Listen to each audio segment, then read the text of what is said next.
Welcome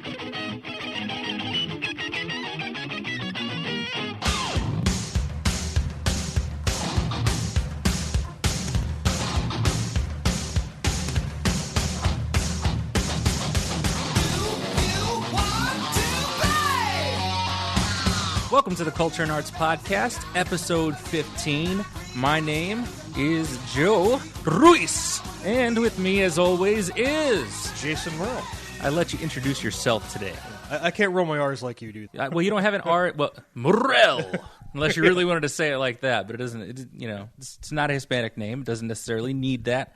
How are you doing today? I'm doing great. How are you? Man, I am awesome. This has been a fairly good week, and I'm about to go into an extremely good week. And I know this in advance because I only work Monday and Tuesday, a half day on Wednesday, and then I'm off for a nice 4.5-day weekend. Awesome. Yeah, I mean, you can't beat that going into the 4th of July. So I'm really excited. I think the holiday is going to be nice. I don't really have any plans, but sometimes not having plans and just like relaxing around the house and doing whatever you want and flying by the seat of your pants, that's the best way to go. Absolutely. What are your plans for Independence Day? I will be working on Independence Day, but I did take an extra vacation day this week. So with my holiday pay for the 4th, I'm going to work 4 days but get paid for 6. So You're not going to be watching Jeff Goldblum and Will Smith at any time? I would like to, but I don't know that they're doing anything right now. You should. I mean, I have it on DVD. If you would like to watch ID4, I can just let you borrow the old movie. All right. That's one of my favorites. Yeah, it's a great movie. It's got to come out every once in a while. Mm-hmm. But other than that, man, I mean, what do you got going on? I got a new Twitter follower this week. Okay. Who's actually, I guess you could call him a celebrity. Really? Yeah, he's an actor named Daniel Goddard, who I've never heard of, but apparently he's on The Young and the Restless or something like that. And he's a soap star. I just thought it was really strange that he followed me, of all people. He is a soap star. He should be on the show sometime because he has got a soap box, and he's probably very clean because of the soap. I'm not really sure why that accent or why I'm saying what I'm saying, but on the Culture and Arts Podcast, anything can happen. And as we get into it here, I'm pumped, man, because I already know who I'm tipping the cap to this week, and I'm gonna let it ride. Usually it's kind of a decision that I make on the fly, right? Because I don't plan it too much in advance. But this week, there's someone I have to give props to, and I don't know if it's one person or if it's a group of people or a team or whatever. I guess we'll have to sift that out here in a second. But for now, let's get into our first topic for the week. Our first insane topic that's going to make you having to question the world you live in, as always. And, Jason, do you want to get us into this first topic? So a criminal may have set a new low for stupidity. He broke into somebody's house, and he left 2 major clues. One, it was raining outside, so he took off his jacket or something and left it behind. But the bigger problem was, during the robbery, he checked his Facebook. Yeah. And did not sign out. So when the homeowner got home, he saw the page up and saw some stuff was missing and saw he had some new stuff lying around. So he noticed the guy's Facebook page was up. So he shared the guy's photo and said, "Don't trust this guy. He's a thief." Mm-hmm. And he actually got the criminal's cell phone number off of his Facebook page. You're kidding me. No. Did he call it? Yes. He either called him or texted him. And he basically said, "Hey, you left some stuff here. How can I get it back to you?" So the criminal actually agreed to work out a trade to bring the homeowner's cell phone back in exchange for the stuff that he left behind. Did he get the cops involved at all? Yeah, because once the homeowner saw the criminal walking back towards the house, he called the police. The guy got arrested. Wow. What an idiot. I mean, I've watched Cops before. I know that there are some really stupid criminals, and to some degree, you've got to be stupid to break into someone's home and steal things and whatever anyway, but this really does set an all-new record. To check into your Facebook, or to check in on Foursquare, at such and such residence, getting ready to steal some shit. Like that kind of thing is terrible. Like, why would you even think that that's okay? Robbing a house on Main Street. Right. About to get me a new laptop. About to get me a new flat screen. Man, so this guy really sat there and he checked his Facebook. I wonder what kind of statuses he left during that time. Was he just seeing what other things were being said by his friends, checking his news feed? It didn't mention what he specifically did, but, maybe he had to play Candy Crush or something. Yeah, maybe he's like, I got to get to that next level. It's bothering me. Is there like 15-minute union breaks that are required for criminals? Is that maybe what he was doing? He's like, oh, it's time for my break. Like at the post office? I don't know if OSHA laws apply to thieves.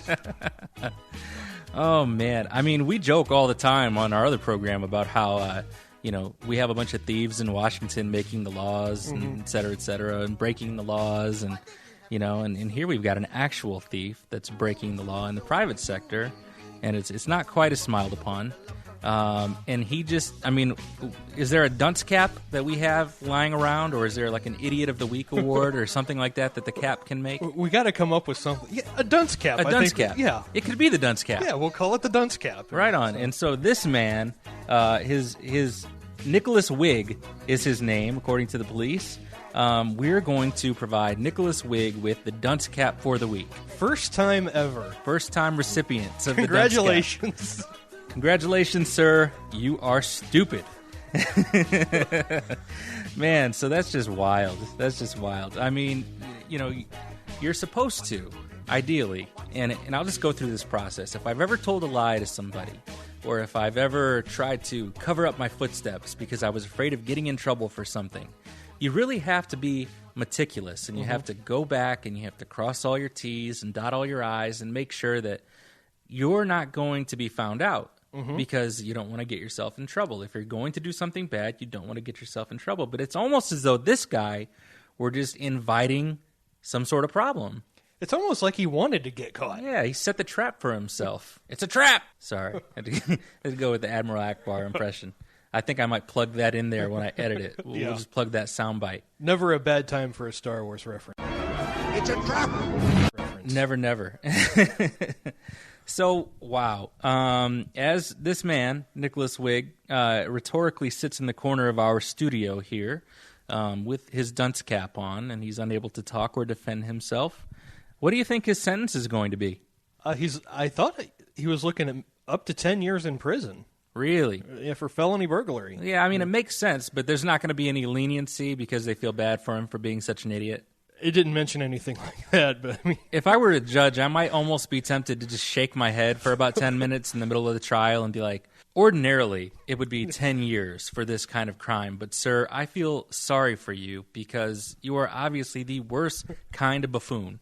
I'm going to sentence you to 7.5 years in a prison and 3.5 years back to public school. Or something like that. We're going to give him the Billy Madison treatment and just make him start all over from the ground up. Because let's be honest, if this guy continues a life of crime, he'll get caught again. Oh, yeah. Yeah, definitely. There's going to be no point where he becomes Lex Luthor or some, right. Mastermind of crime. So, that's just crazy. You heard it here first. Culture and Arts Podcast. There are some idiots in the world, and some of them are criminals. Probably a lot of them. Probably a lot.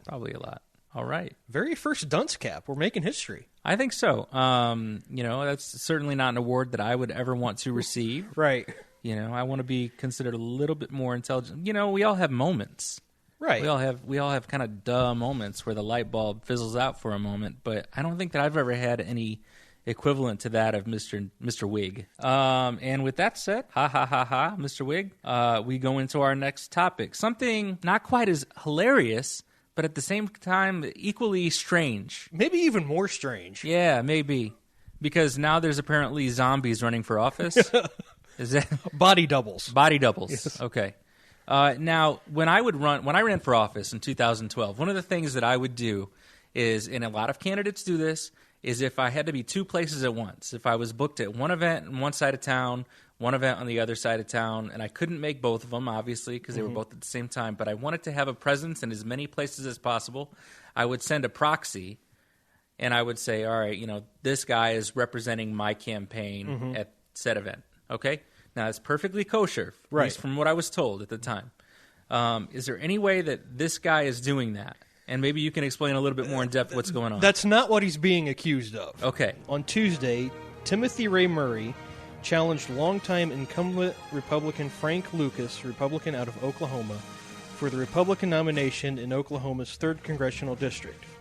Murray lost, but did manage to pull in 5.2% of the vote total. Now, Murray says he will contest the outcome of the election, because, he says, Lucas is dead and has been replaced by a look-alike. Essentially, he's calling the movie Dave out here. The election for U.S. House for Oklahoma's 3rd District will be contested by the candidate Timothy Murray. Murray wrote in a press campaign, I will be stating that his votes are switched with Republican Lucas votes because it is widely known that Representative Frank Lucas is no longer alive and has been displayed by a look-alike. So this isn't just a, metaphorical thing, like you're a shadow of your former self, sir. No, he's actually saying the guy has been killed and there's a body double running around claiming to be him. And where was he killed? It says, on television, they were depicted as being executed by the hanging about the neck until death on a white stage and in front of witnesses. So apparently the guy was hung. And it says, other now current members of Congress have shared those facts on television also. I missed that. Wow. It said, we know that it is possible to use look-alikes, artificial or man-made replacements. However, Rep. Lucas was not eligible to serve as a congressional member after that. He's claiming it happened in the Ukraine, and Lucas is saying he's never been to the Ukraine, so he couldn't have been killed there. So a couple weeks ago, we covered celebrity death hoaxes. Yes. And it's a good sign that he didn't fall off a cliff of any sort. Right. But do you think this is legit, or do you think this is a hoax? I don't even know what to think. Is he dead or alive? I think he's alive. You think he's alive? And you think the guy that's running is actually him? Yes. Okay. So what incentive do you think they would have for saying it's not really him, it's a doppelganger, this is some Twilight Zone stuff here? He probably saw some nutty YouTube video and just went crazy believing it. I don't know. It's So this is like a reptilian candidate then? Yeah. He blinks his eyes and he has the green reptilian eyes. He's been his body is just a shell that has been taken over by some alien menace. But either way, it seems like he's probably running. Yeah. Now, our representative Jackie Walorski. Do you think she's Jackie Walorski, or do you think that Jackie's actually fallen off a cliff somewhere and this is actually just an imposter? Well, I'm not a fan of hers, so but I don't know that I could accuse her of being a body double for That's anyone. good. But She does kind of look like. Do you remember the children's story Miss Nelson is missing? I'm not familiar with that one. Okay. Their teacher is absent for a day, and they have a very mean substitute teacher who is very, I guess, mannish looking. And she's not nice to the kids, and the kids dislike her, and it makes them appreciate the teacher that they have more. And when Miss Nelson returns, it turns out that the substitute teacher was Miss Nelson all along in disguise, and she was, trying to teach her kids a lesson. Although Walorski always did manage to disappear when you showed up for a debate. This is very true. It would be my hope that someday Jackie would get tired of C-SPAN or whatever political channels she's listening to, and she would turn on the Culture and Arts podcast and just happen to hear this episode, because I'm still very, very bitter about the fact that she just did not come to debates. If I was involved, and the only debate that she came in, pretty sure I schooled her in it. And you can look up Joe Ruiz, Jackie Walorski debate on YouTube, and you will see the instance in when I got a huge pop from the crowd and Jackie got schooled at the debate. And it made me feel like, you know what? I actually have a chance of winning. I was wrong, but it made me feel that way for a moment. Right. We hope that anyone who runs for a political office here on the Culture and Arts podcast is actually alive and running sincerely and not using an evil clone of any sort. Right. Crazy, crazy.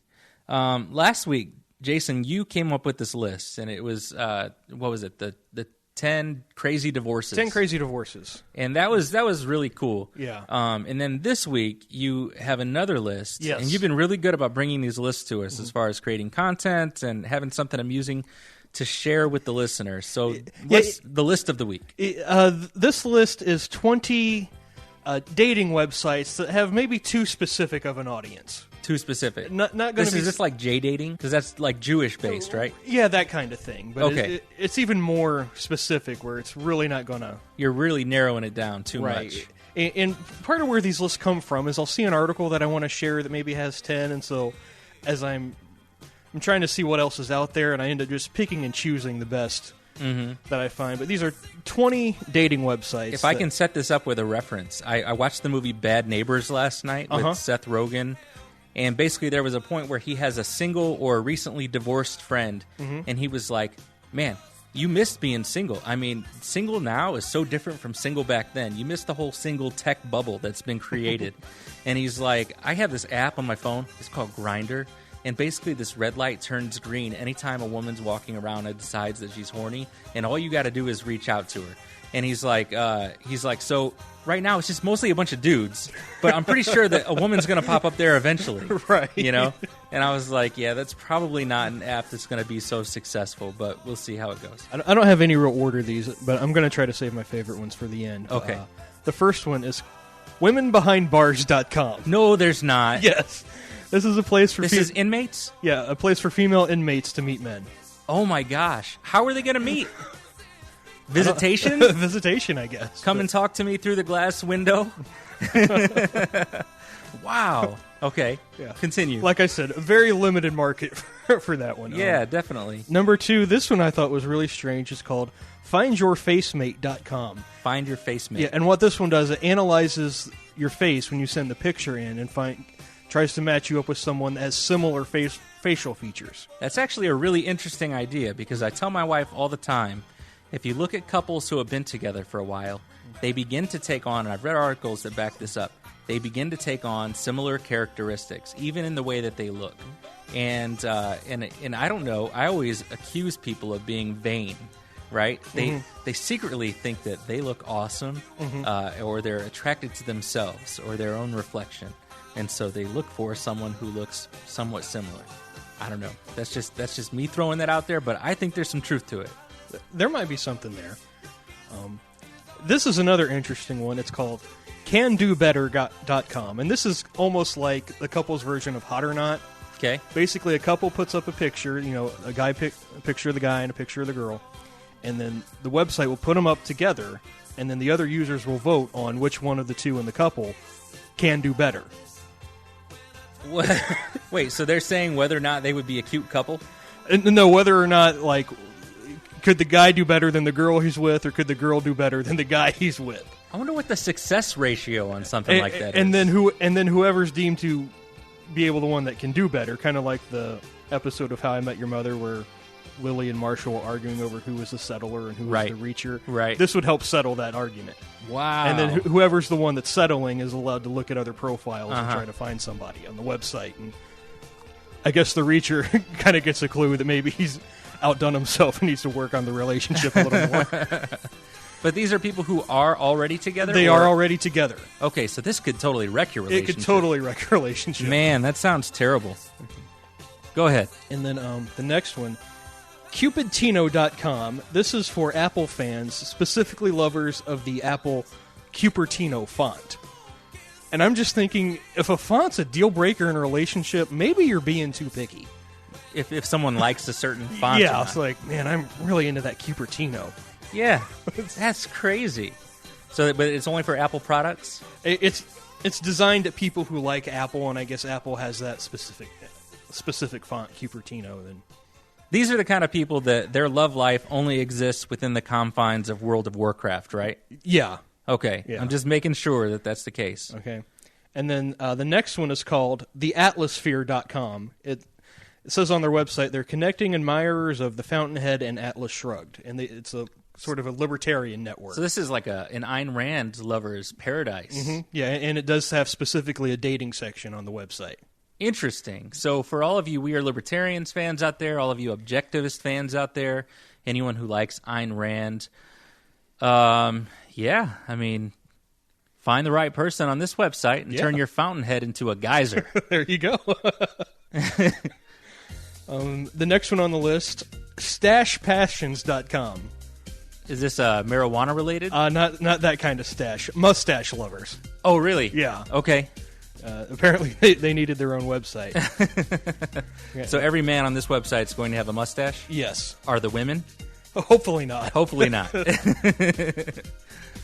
That might be a more specific website. Yeah. Ladieswithbeards.com. Yeah. This next one, I'm going to have to apologize in advance for a joke I'm going to make. If you need to edit it out, go ahead.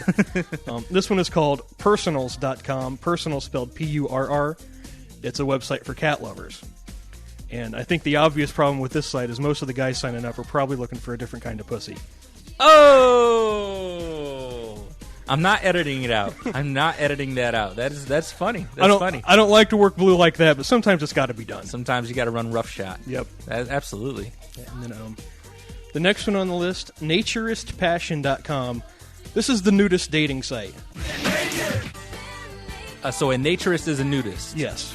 That's kind of a kind word for that lifestyle. Mm-hmm. Yeah. Okay. And then you inadvertently hinted at this one. It's datecraft.com. This is a dating website for gamers. For gamers. Yes. Okay. So this is where if you're going to get married, you instead of a priest have the dungeon master. Yes. And he assists you in your nuptials. Yeah. Datingforhippies.com. Nice. Okay. Aimed at free-spirited singles, and no squares allowed, man, is what it says on the website. Start your relationship with some peace, bro. Yeah. This might be the last group you would ever think would have a website. Okay. AmishDating.com. Does it have that old painting of the farmer and his wife with the pitchfork? No, it didn't. Oh, okay. Or the hay fork? Well, because I've heard there's some Amish families that will have like a shed on the back of their property that they are allowed to have electricity into. Just not... Since it's not in their home, Uh-huh. that's considered okay, so maybe, I don't know. In my profession, we design websites. And it's interesting to me how certain, I guess the more traditional Amish people in the Amish community won't have websites. When they, they'll operate their businesses, it'll be a mom and pop shop, but they won't market it online, which, for a person in my field, we think that's a death wish for a business to not have an online presence. And then there's some Amish people that do, but you can never really tell until you call them who or what kind of person they're going to be, because some of, there's been a couple Amish people I've met, they have great websites. There's been some where I've called and said, hey, I noticed you don't have a website online, and just wanted to talk to you about why exactly that is. And they say, because we're Amish. And I say, oh, well, so that means that you're not interested in having an online location? I mean, it is, 2014, and they get really offended by that.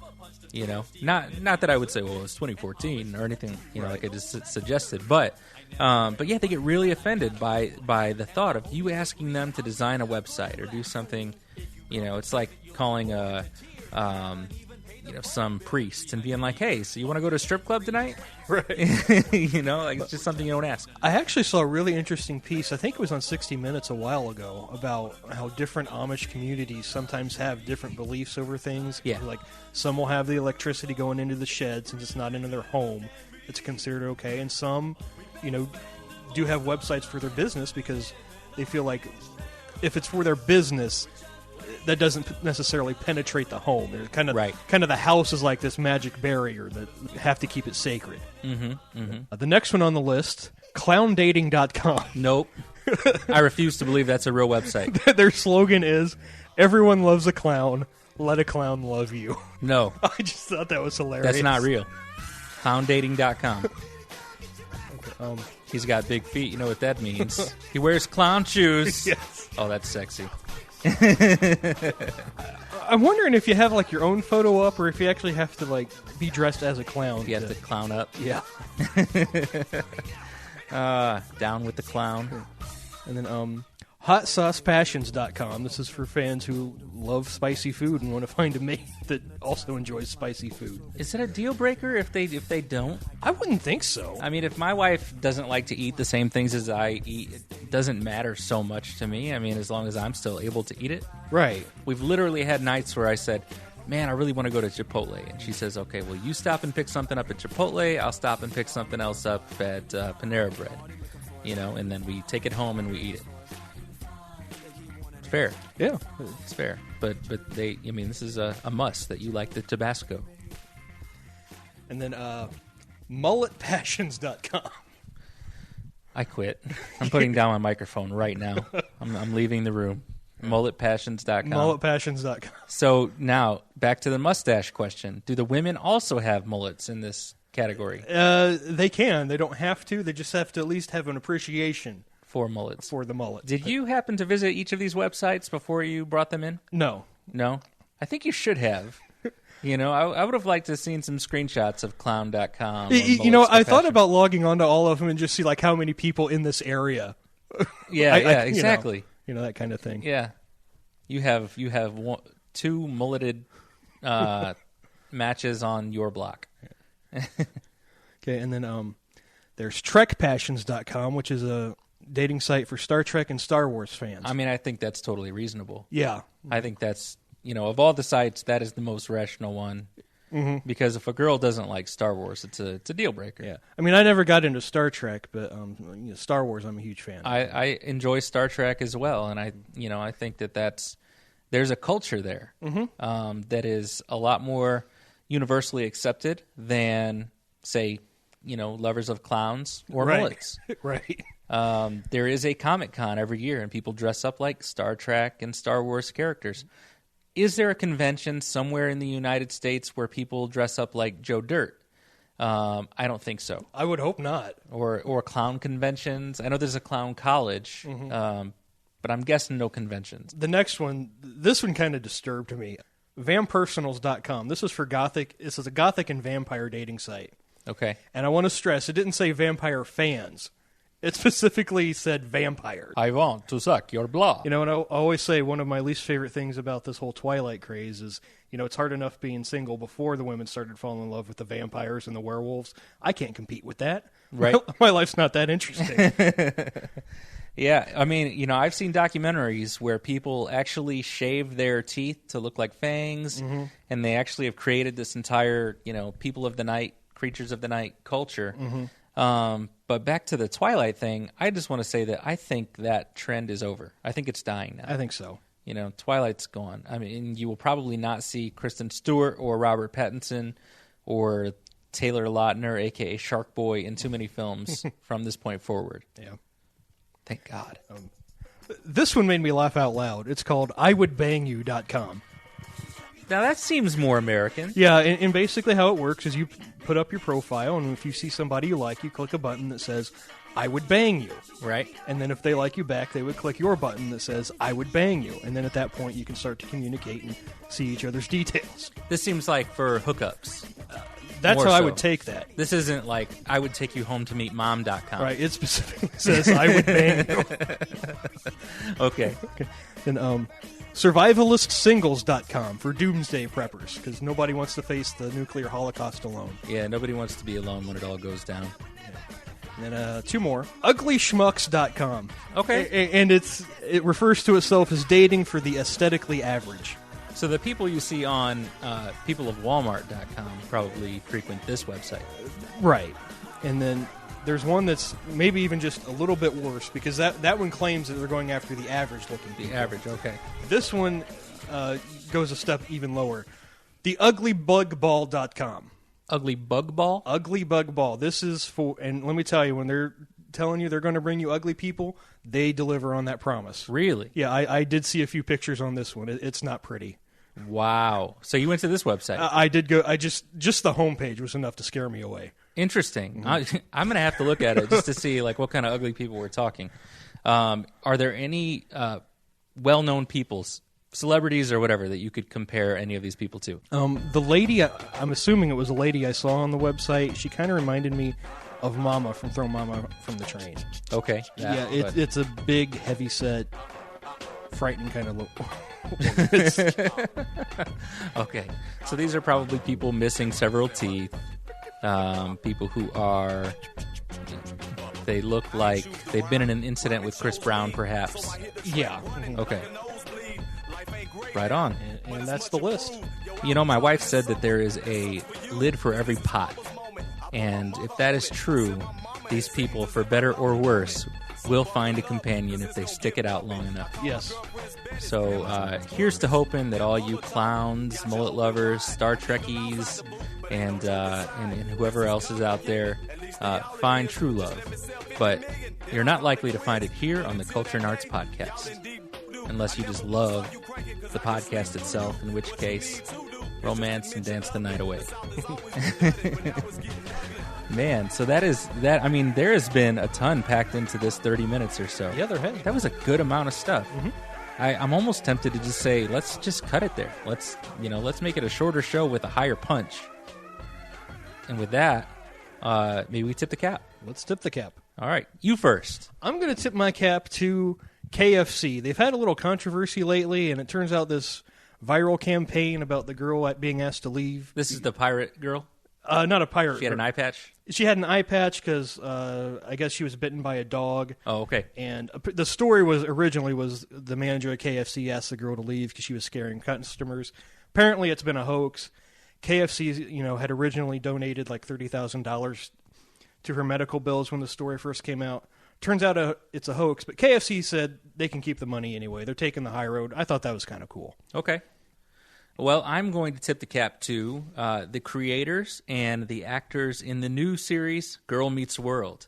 I was a big Boy Meets World fan growing up, and this show just came on Friday night.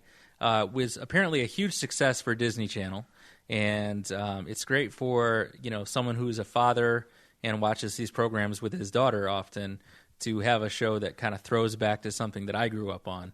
And apparently it resonated in people because 5.2 million viewers it drew, which is really great for them. And I actually enjoyed it more so than I enjoy most of their shows because I got a chance to see, Topanga and Corey and Mr. Feeney at the end of the show. And that was really great.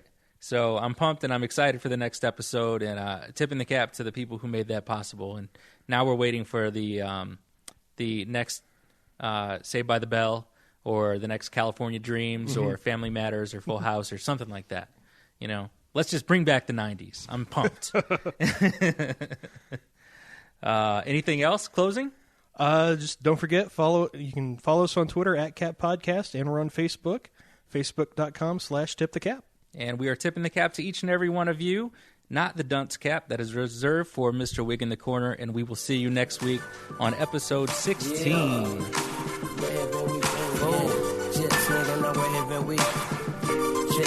Where have been?